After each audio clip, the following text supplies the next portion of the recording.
Hello, welcome to Interdependent Study, our podcast where we engage in the learning and unlearning work for social justice and collective liberation. I'm Aaron. And I'm Damien. Thank you so much for joining us today. For those new to our podcast, Interdependent Study is meant to be a space and community for folks who believe in and want to do the work of social justice. Each week, we'll bring something new to the table and discuss our thoughts and feelings about it through the lenses of who we are and where we can go for a more just society. We want Interdependent Study to be a space where we are always learning with one another, and Damien is up this week. Yes, so sir. What are you bringing to the table today? Absolutely. I'm excited. I have brought a piece called What's Next for Defund from In These Times magazine to the table for us today. As I talked about last time, it is free to access online at the website inthisetimes.com, and I would definitely encourage folks to read it because it was really good, right? Yeah. I enjoyed it, and so I'm super excited to chat with you about it today. The piece itself was basically like a roundtable interview with and sort of between 5 different organizers and self-proclaimed police abolitionists who shared some of their reflections about everything that took place in 2020 and 2021 in their local communities where they're from, as well as in the country. And they also shared their insights about sort of where we go from here, both in terms of the work that they're doing individually and locally, but also I think where they think we can go, where the collective we, if you will, needs to go in terms of the movement as well. And so they talk about all of that. They also talk about the state of the Democratic Party, where Black voters are and what sort of they need and believe in, the future of defund the police. And really it sort of ends with this idea of, I think it's called 2022 and beyond, right? So again, where we need to go. And so, yeah, I thought this was really insightful interview and conversation and by these folks. And I feel like I learned a lot from them and their experiences, and it informed a lot for me about sort of what work I think I want to be doing and need to be doing. So yeah, I'm super excited to talk to you about it, my friend. Where do you want to start? Yeah. Well, I agree. I think this is a great conversation from a bunch of really insightful organizers who are doing some really great work in a variety of places across the country, right? There are a couple folks from Minneapolis, somebody from Austin. They're talking about some work that was done in D.C. And also Somerville, which is right outside Boston. So it was really great to see the different ways that they are applying this strategy of defund the police in their work in all of these different kinds of places, and the way that their visions are overlapping and interconnected, and just like slightly different, right? Sort of Venn diagram, like a fancy Venn diagram of 5 different people talking about their vision for what this looks like. And one of the things, you talked about all a list of stuff they talked about from Democratic Party and all this stuff. One of the things that stuck out to me that I wanted to name real quick was about the Democratic Party. And, there's a lot of talk about how the radicals in the Democratic Party cost them seats and stuff, and defund the police is a losing strategy. And it's all, if you think about it, it's all ridiculous because none of the mainstream Democrats ran on that platform, right? Exactly. Especially in the Senate, where they all sort of seem to be against that kind of strategy. So it's all nonsense that this is something that has consistently happened. And I said that last week too, like nobody got defunded really last year. Like aside from a couple of small examples here and there, there's no like mass defunding happening across the country. Yeah, no, I appreciate you bringing that up because I think they didn't sort of hold back in talking about the Democratic Party sort of in that section, and really sort of trying to name exactly what you just said sort of, clearly, right? That this did not cost the Democratic Party, right? And we've got to, and sort of, there was someone who encouraged folks to run as independents, right? And sort of figure out new strategies and figure out ways in which, politics can serve us and serve the people, right? Because sort of in many of their views, the Democratic Party as it stands right now ain't it. Yeah. Right. Not doing the work that. Not doing the work. Yeah. Yeah, absolutely. So yeah, that sort of end part when they talked about the Democratic Party and all of those other various facets of their work was really sort of fascinating and illuminating for me too. So yeah, I appreciate that.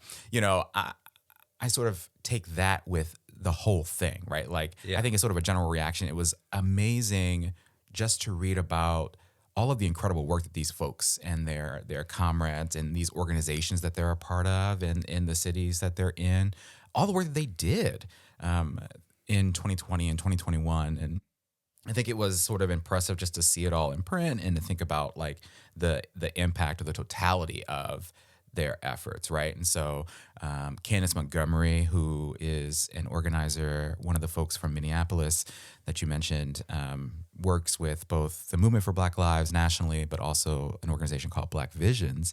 And she talked about what folks did, particularly young Black and brown folks, right, to sort of fight for systemic changes to the ways that police departments hold power, and for changes to how resources are used for public safety. And the work that they did to get questions 2 and 3 onto the November 2021 ballot.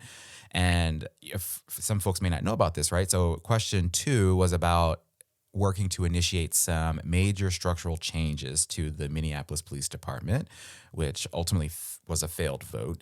But question 3 was a ballot measure to allow for rent control, and that one actually passed, right? Which is awesome. So, like, to see, for her to talk about sort of that movement work and organizing work, right, and to lead to these questions being on the ballot, I thought was amazing. There was also another example of this was some of the movement work that was shared by Willie Burnley Jr., who is the one from Somerville, Massachusetts, right? So an organizer there, a city councilor there, and the co-founder of Defund Somerville Police Department. And I thought this was incredible. He highlighted sort of the work his organization did to get almost an 8% cut to the police department. And I had to sort of look that up. It was almost $1.3 million, which is huge, right? And we know that these police departments have a lot of money, and a lot of our major cities, they have a whole lot more money than that. But I just thought that was incredible, right?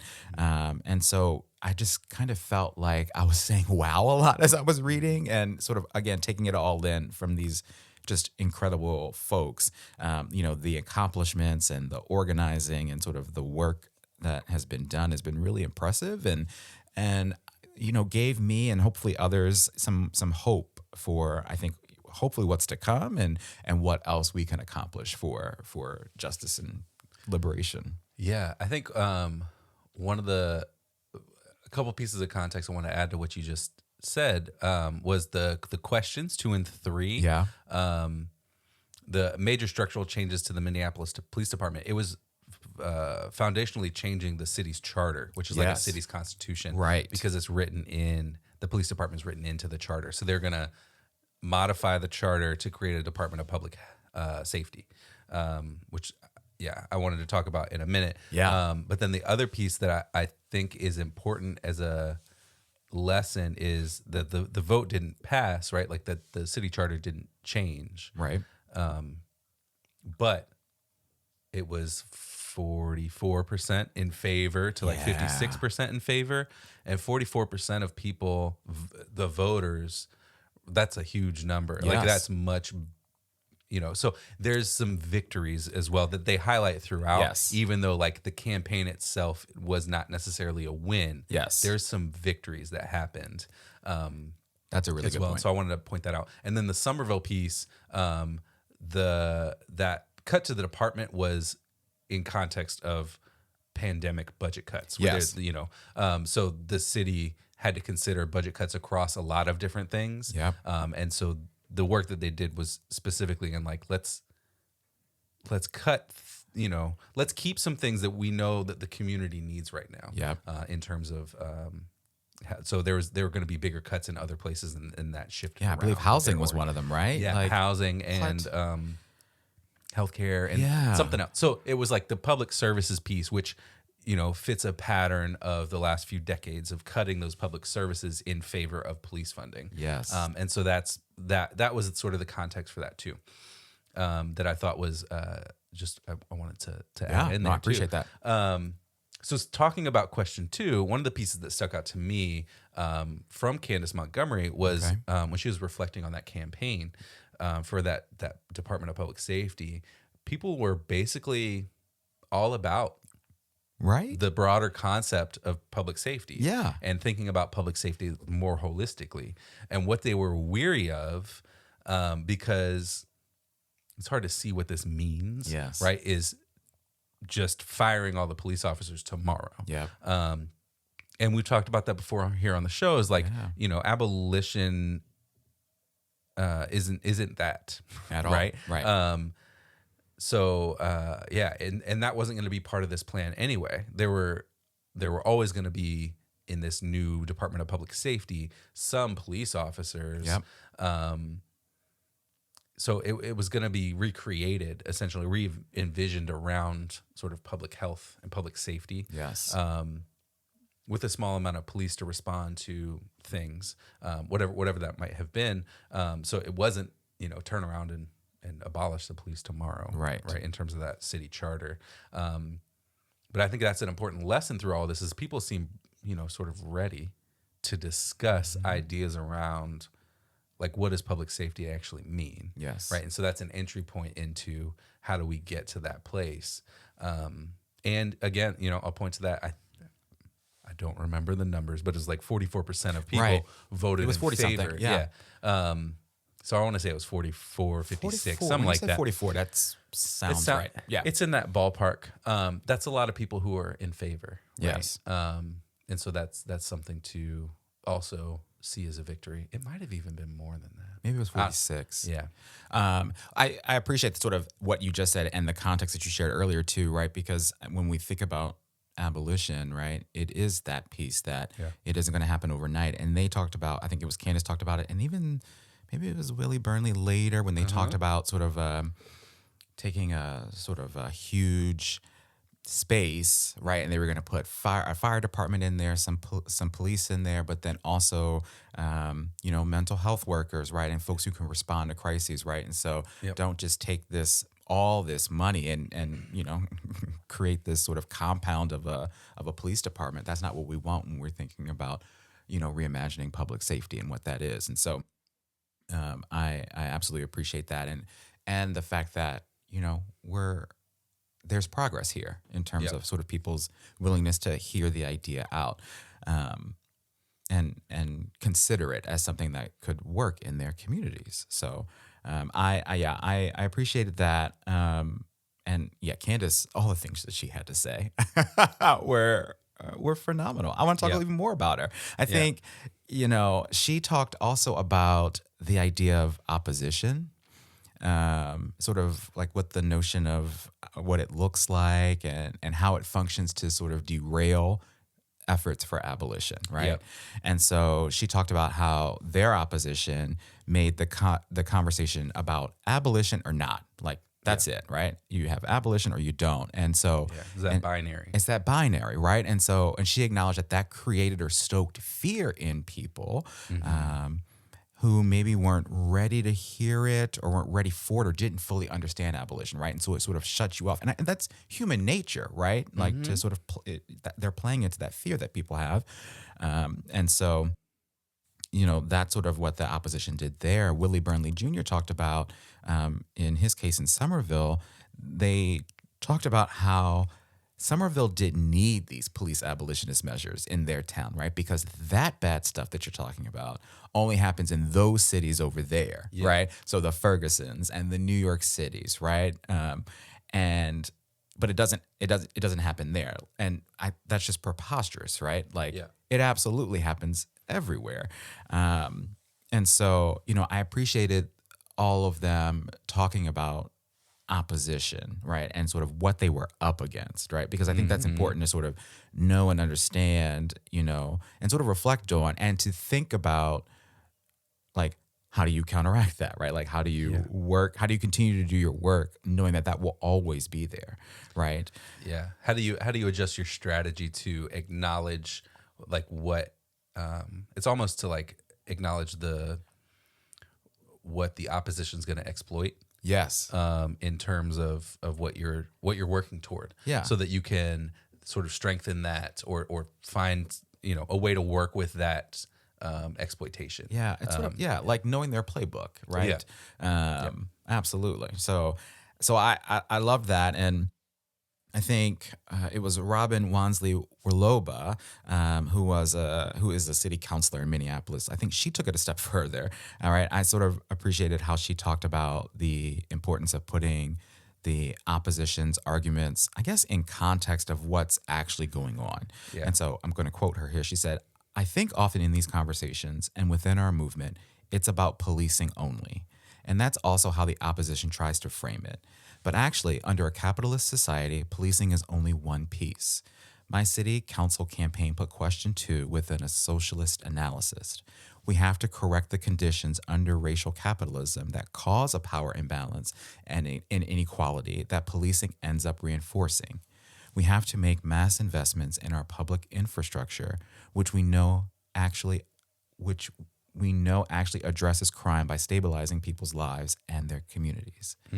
Right? Yeah. Like, if we had an air horn, it would be going off right now. Like, that's it. I think that's spot on. Yeah. Right? And it sort of made me think about some of the conversations we've had here, right? About this idea of the conditions that exist in people's lives and around them that lead them to where they are, and prevent them from being able to thrive, right?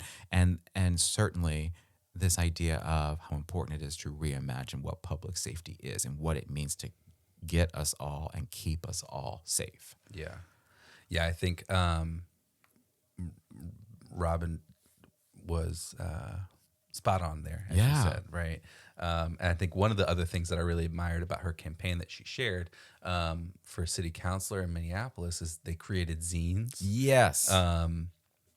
Sort of just little public education pamphlets, really, right?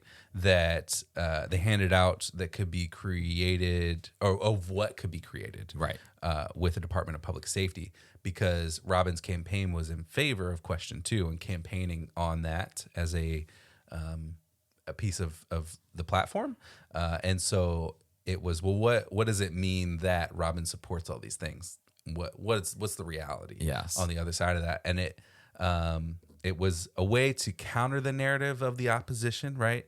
About what these things mean. Yep. And in my mind, it directly counters that fear narrative that they put out, the sort of boogeyman. Yeah. It's either this or this. Right.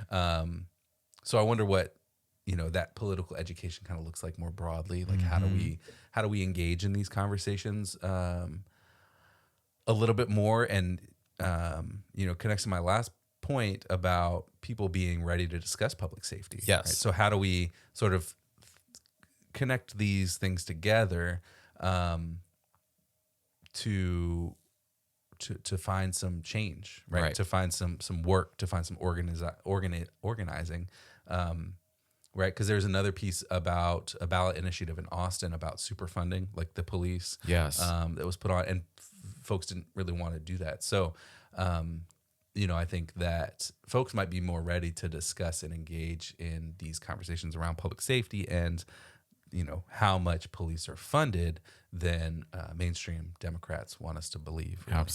Absolutely. Well, and correct me if I'm wrong, and did you say this, like, she was actually handing those out when they were canvassing too, right? Yes, like, absolutely. Sort of door to door is like, this is what this means to us. Yes, right? And so there's power in that too. And I love your idea of, like, what does that mean sort of more nationally? What does that mean sort of beyond this example? How can we use that? Yeah. And zines have been a public education tool for organizers and people for decades. Yes. Right. So it's really using a technique that has been around for a while in maybe a slightly new way. I'm not sure. Yeah. It's probably something that people have done in the past in terms of canvassing and stuff, but it's something that is interesting. And like, how do we do this and create political education material that is connected to a campaign for That's a politician or a city councilor, right? Yeah, that's what I was going to say. Sort of, and also this idea, particularly with canvassing, I would imagine, right? Like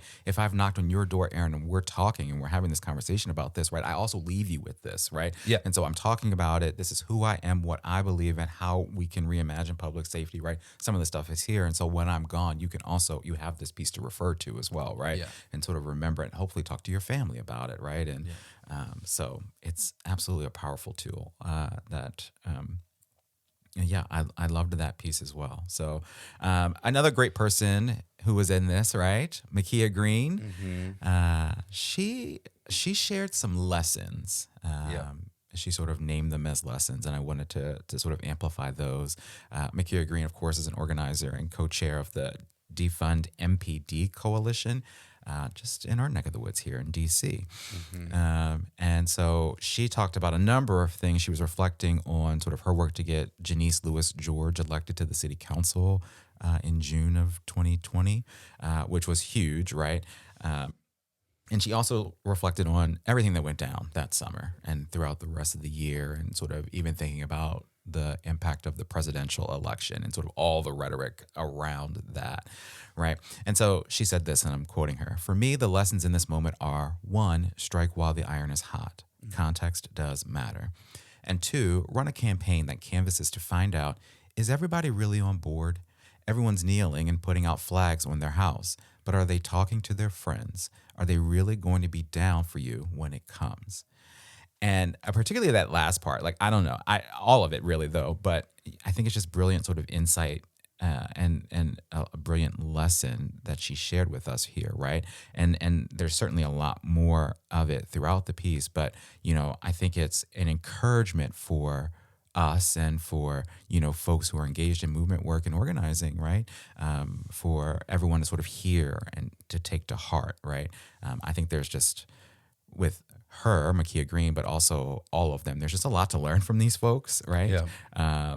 And sort of her framing it as lessons, sort of gave me this thought, right? And it absolutely makes me grateful that I was able to find this piece and we're able to amplify it and the work that these folks are doing even here on our show. Yeah, agreed. I think that there's another piece from Makia Green that stood out to me. She said, "I really think we need to push back on the way they use the stories of our community loved ones who are grieving as chess pieces to get more funding. Yeah. They use Black Death to line the pockets of our oppressors." Yes. And I think about that in all the ways that police chiefs and conservative politicians or mainstream Democrats, for that matter, use violence as a prop to justify more funding for the current system of policing. Yes. Which is the system that the violence occurred in to begin with. Yes. Right? Like that murder happened on the watch of the police force that now that we're fundraising for, Yep. make it make sense. But we need to fund them with more taxpayer dollars to do more of the same. Yeah. So it's that was really a really sharp piece that stood out to me from this conversation too. Yeah. I mean, it's because it's fascinating. We've all seen it, right? We've all seen, you mentioned a police chief, right? We've seen the scene of them, after a murder, after some kind of state violence, right? Like stand out boldly and make that claim, right? In the days after that death and that violence has happened. And it's abhorrent to me. Yeah. Makia Green was speaking a lot of truth and a lot of lessons here in this piece. I appreciated it. All right. I'm going to move us on to application now, and let's talk a little bit about sort of how we're connecting the dots here. So I feel pretty inspired by these folks, right? And by their thinking about how we get to the place that we need to be in terms of police abolition, right? I think they all acknowledge that this is going to be a long-term process to get us there, right? And you alluded to that earlier too, right? And I think we've got to keep saying that, and I think we've got to keep hearing that, right? Particularly as a way to get folks on all sides of the issue to the table, right? Sort of our metaphorical table here. Like, I think it helps folks like me and you, right? I think we're all in for it, right? Yeah. All right. But it helps us understand that this isn't going to happen tomorrow, right? It isn't going to happen overnight. But it also helps folks who have lots of questions or even resistance to it, like come to the table to talk about it, right?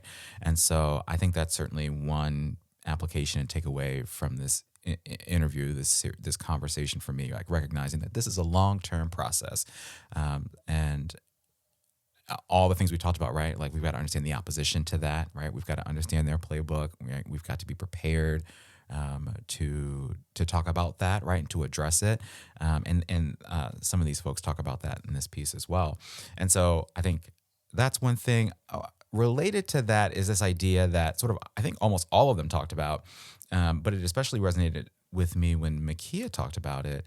And I think that's how we can and should engage in coalition building, right? And in conversations, engage in conversations about abolition with the folks in our lives, right? Like it made me think about how we're engaging in this conversation every week here at our table, right? You and I, right? And we're doing that with our friends and our comrades. But like, how do we also engage in these conversations with, our acquaintances and our families and our neighbors, right? Like, particularly as we think about reimagining public safety, right? Like we're all in these communities together with folks, right? And so, if we're going to build support for abolition and these ideas, we have to be having these conversations with the people in our everyday lives. Yeah, I think it's about the everyday lives. It's also about coalition building across sort of related political campaigns. So one of the things that Robin Orloba talked about was the possibility for question 2 and question 3 in Minneapolis to do shared canvassing across Minneapolis. And they didn't do it. And part of that was opportunity, right? Yeah. And part of that was things beyond question 2, organizers control. Question 3, leadership were not really in support, right? Or they were mixed on question 2. And so you can't organize with people who don't want to organize with resistance, you. Right? Yeah. So that's fine, but how do you build the coalition? And I'm not casting any aspersions or blame on anybody, but what's the lesson to learn there, and like how we bring people along? Yes. Especially when we realize that was a rent control ballot issue for question 3, which is ultimately housing, a form of pursuing housing justice, which ultimately is connected to this other piece around public health and safety. Yes. So framing that and making connections with other leaders who are pursuing things that are connected but different, I think is a key piece to talk about there too, in terms of people being open to doing that. Yes. And being open to maybe I don't fully understand what our different things are that we're pursuing, but I see how that they are connected, and we could support each other to accomplish more. Absolutely. Brilliant. And again, people got to be on the same page for that. People got to be open not and willing blaming to hear anybody it. for the lack of that happening wherever, but just something I think that applies here for application, especially as you talk about coalition building. Absolutely. One of the things that I loved and saw as an application sort of written down in the article is toward the end, that defund is what folks are saying now as the strategy or slogan, if you will, but it's grounded in the history of the Black radical tradition, which is about meeting the needs of people, especially, specifically Black people in this context, in the time and context that we find ourselves in. Yeah. And at the moment, it's about recognizing the way that funding has shifted from public services to police funding over the last several decades. And so that piece of application, I think, was very apparent to me. And how do we make sure that we are grounding ourselves in the history of the radical traditions in which we are organizing, whether that's the Black radical tradition or a radical labor tradition or a radical gender tradition, whatever that might be. Right. So finding that history and connecting and grounding yourself in the work of the people who whose shoulders you're standing on. Absolutely, absolutely. And that idea, I think, is so powerful and probably could convince a lot of folks, this idea that for decades this funding has been funneled in droves, to policing, right? Yeah. And what has it done for us? How has it served us, right? And I think the evidence is, is there to see that it is not serving us. So I love that, but I also love the context that you set and that they set here around sort of that we stand on the shoulders of folks who have come before us and have done this work. Absolutely. That's great. That's great application. All right. From application, we move to homework, right? So I want to acknowledge that I only read this yesterday and sort of processed this piece yesterday under some tight time constraints. So I didn't have a whole lot of time to dive into everything that was in it, and particularly some of the ballot measures that were discussed. So, we've talked about question 2 and question 3 a lot, particularly like for me, question 3 in Minneapolis, which, passed and allowed for a cap to be put on rent increases in that city as one example. The other example that I hadn't heard of actually was Proposition A on Austin's November ballot to expand their police force, and that ultimately failed, right? So I hadn't heard of that before, but I think like with so many of the great things we've had here on the table, there were links about each of these ballot measures to articles about them to learn more. And so I want to click on those links, do some more research about all the ballot measures that were linked in this piece to learn more about them. Certainly, because I'm curious and just needed more time, but more so to, I think, have a sense of the kinds of progressive measures like question 3 that are out there, to see sort of, what I can learn from them, to hopefully be an advocate for some of that similar kind of work and similar kinds of public safety and abolitionist measures, really, and strategies here where we are, right, in this area. And so I just kind of want to do that research and revisit this piece in general. Yeah. What about you? I think my homework ties to my application here. Okay. Love that. Yeah, continue to learn about the Black radical tradition. So, reading about the folks off the top of my head, like Ida B. Wells, Du Bois, King, Malcolm X, that's the homework. I think getting grounded in radical organizing traditions that come before us is hugely important to guide how we continue to learn and act. So other things, like learning about IWW, International Workers of the World, and other labor pieces, housing justice work that's been happening for a long time, all that stuff. Like, what are all these things?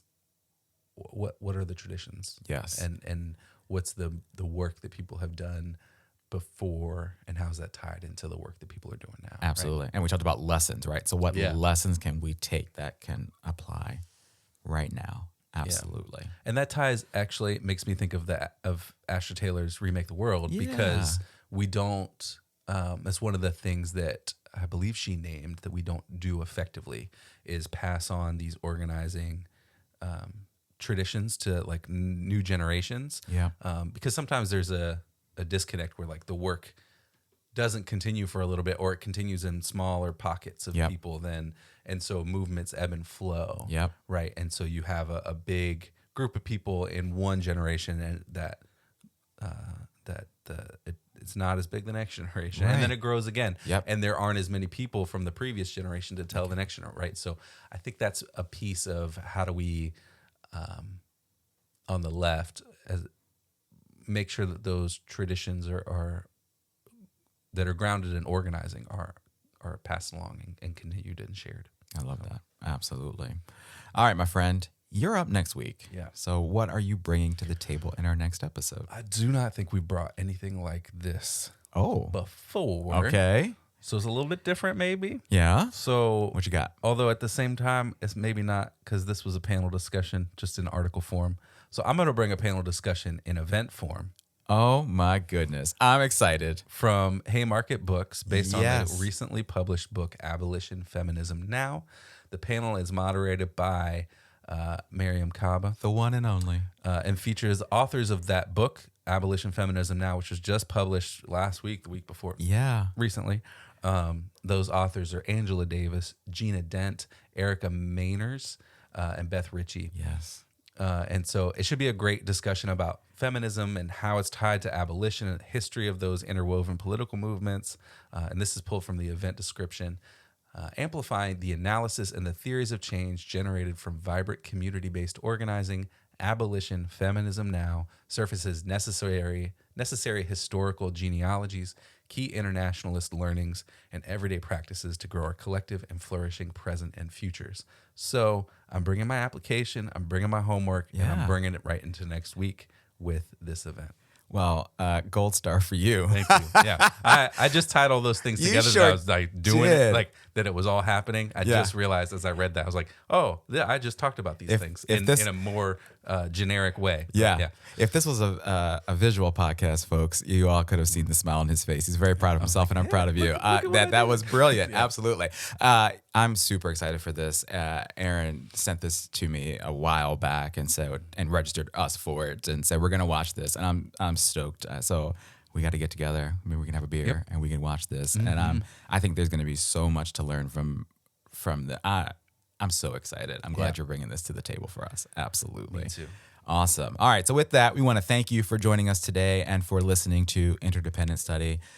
You know what we want you to do, but in case you've forgotten, please follow, leave a rating and review, share our podcast with every single person you know in your life. All of them. All of them. Follow us on social media. Check us out on our YouTube page.